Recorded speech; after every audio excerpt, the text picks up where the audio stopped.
So if you're a graduate student just starting out, reading dense, math-heavy research papers can feel, well, incredibly intimidating. But today, we're going to break down one of the absolute most foundational texts in modern AI. We're looking at the 2018 paper from Google AI language called BERT, Pre-training of Deep Bidirectional Transformers for Language Understanding. Now, if you've ever used a tool like ChatGPT, you're already interacting with the transformer family of models that this exact paper helped propel to stardom. My goal with this explainer is to make this complex paper not just understandable, but genuinely fascinating.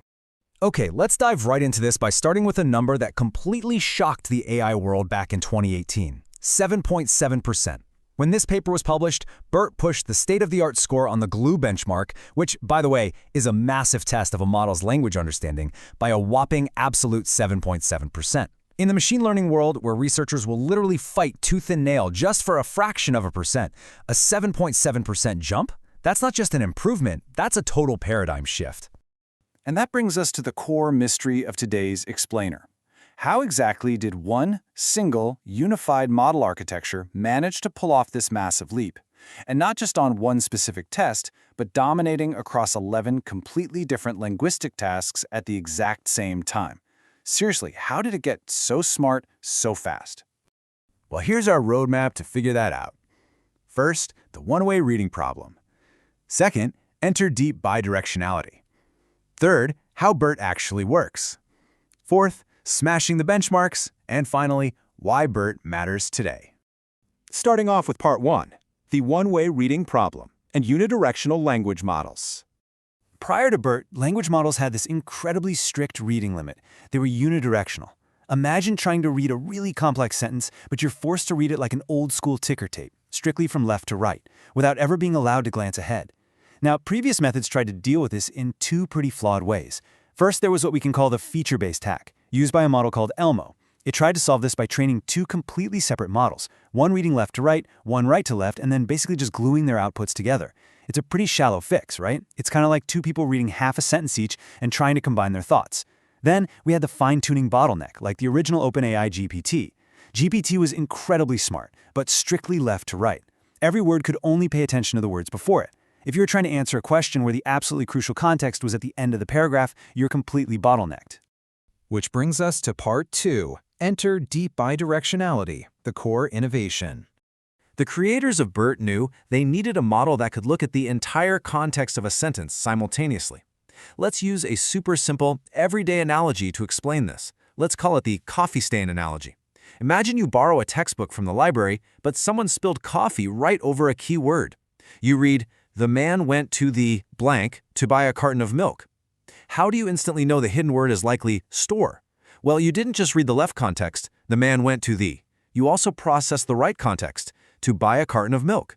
Glancing ahead to the right side is absolutely vital to guess that hidden word. So the real magic is how BERT actually replicates this mathematically. It uses a technique called masked language modeling, or MLM. During training, BERT randomly hides or masks 15% of the words in a massive dataset. It then forces the model to guess what those missing words are by looking at the surrounding text. This incredibly simple trick actually prevents the model from mathematically cheating, like where a word might indirectly see itself in a multi-layered network. Instead, it forces the model to natively fuse both left and right context in all its layers. It's essentially playing billions and billions of rounds of fill-in-the-blanks. But here's the catch. BERT doesn't just need to understand single isolated sentences. It really needs to understand how sentences relate to one another for complex tasks like question answering. So the researchers added a second objective called next sentence prediction, or NSP. They feed the model two sentences and ask a simple question. Did sentence B logically follow sentence A in the original text? It's just a yes or no binarized task, but doing this over and over teaches the model the logical relationships and deeper meaning between different thoughts. All right, Part 3, how BERT actually works under the hood. Remember that 15% of words we are masking? Well, let's look at the math behind how they actually mask them, because they don't just use a blank space every single time. Out of that 15%, 80% of the time, they do replace it with a literal mask token. Think of a student taking a test with whiteout over the word. But 10% of the time, they replace it with a totally random, fake word. And the final 10% of the time, they actually leave the correct original word perfectly in place. Now, why on earth would they do that? Because out in the real world, the model will never actually see a mask token. By sometimes throwing in fake words or just leaving the real word alone, you force the model to never ever get lazy. It has to maintain a strong, accurate representation for every single word, always double-checking if a word genuinely makes sense in its context. To really get how a word enters the model, think of BERT's input representation like passing a word to the computer with 3 tiny post-it notes attached to it. First, you have the token embedding. What actually is the word? Next, you have the segment embedding. Which sentence does this belong to? Sentence A or sentence B? And finally, you have the position embedding. Where exactly is it located in the sequence? You squish these 3 post-it notes together, summing their vectors, and boom, you've perfectly mapped the word, its context, and its exact location for BERT to process. And all of this brilliantly illustrates the ultimate architecture pipeline of the paper: pre-training and fine-tuning. The sheer brilliance here is the separation of these two phases. On one side, we have pre-training. Google fed BERT 3.3 billion words from Wikipedia and books, letting it play that massive masked fill-in-the-blanks game to build up general, unsupervised knowledge. Then on the other side, you have fine-tuning. You take that incredibly smart pre-trained model, swap the input to whatever your specific task is, like a question and a paragraph, add one tiny, simple output layer, and train it for literally just a few minutes on your labeled data. Boom, done. No heavy custom architectures needed for every new task. Let's move to part 4, smashing the benchmarks. Time to see the empirical power. So here are the numbers that left the NLP world completely shell-shocked in 2018. If we look at accuracy on MNLI, which is one of the largest and most widely reported glue tasks, the difference is wild. Before OpenAI's GPT came along, the state-of-the-art was hovering at 80.6%. OpenAI pushed it to 82.1%. And then BERT Large comes in and completely crushes it, jumping all the way up to 86.7%. The data absolutely proved how deep bidirectionality just left the strictly left-to-right models in the dust. And it definitely wasn't just a fluke on one test.